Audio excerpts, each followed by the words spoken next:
Yo guys, pasok ako sa RV1 Velocity X at syempre, bago po tayo start 3, 2, 1 let's go Pokemon.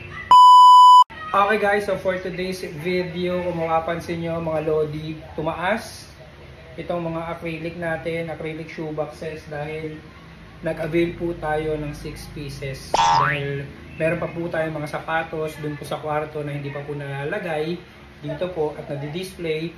And syempre guys, nakabili nga po tayo guys, kung napanood nyo po yung previous vlog natin, nakabili po tayo ng dalawang shoes na Black Cat and yung Brick by Brick. So ngayon guys, na try on na po natin guys yung Black Cat. So for today's video, ilalagay na po natin ditong spot si Black Cat. Okay? So kung napapansin nyo mga Lodi, nandito na siya. Ito siya. So ilalagay na po natin siya dito. Let's go. Okay mga. So let's go guys. Lagay na natin.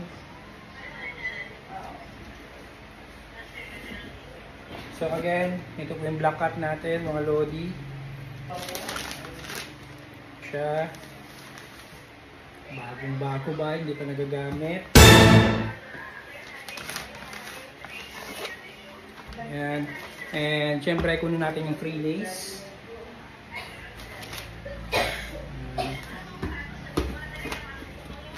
Ayan. Yan, ang taas na, mga Lodi. So, this is it. Lalagay na natin do si Black Cat dito sa kanyang spot.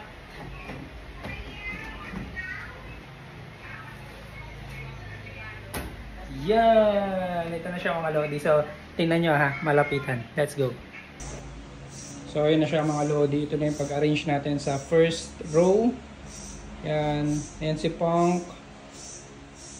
Ayan si Off-White. Ayan si Nocta.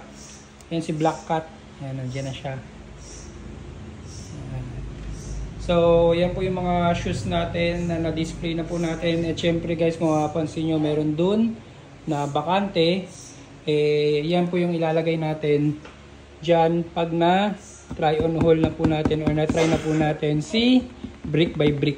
Yan yung spot niya dyan mga Lodi. And syempre nilagay na po natin guys yung mga luma nating shoes. Ito luma na to, nalagay na natin dyan. And ito hindi po nalagay si Travis, gawa ng hindi pa po nalinisan. Nandyan po siya. Ganyan po siya naka-isolated kapag hindi pa po nakalinis bago ipasok doon. So ayun guys, dito na po natatapos ang ating video for today dahil nilagay na po natin si Black Cat. At syempre guys, abangan nyo po guys yung try on natin para po sa Brick by Brick. And then after nun, lalagay na po natin kung nasaan po siya nararapat. And again guys, sa mga gusto po ng mga sapatos sa mga ganito, huwag niyo po kalimutan mag-iwan ng comment sa comment section para ma-assist ko po kayo kung saan po nakakabili ng mga ganitong mga klaseng sapatos. And again guys, sa mga nandito po sa ating Facebook, huwag niyo po kalimutan mag-follow, like, and share. At sa ating YouTube channel, huwag niyo po kalimutan mag-subscribe, mag-like, at syempre, i-hit ang betlog bell para lagi po kayo updated sa mga videos na lalabas dito po sa ating channel. And again guys, Bads Velocity X, peace out. Sana all.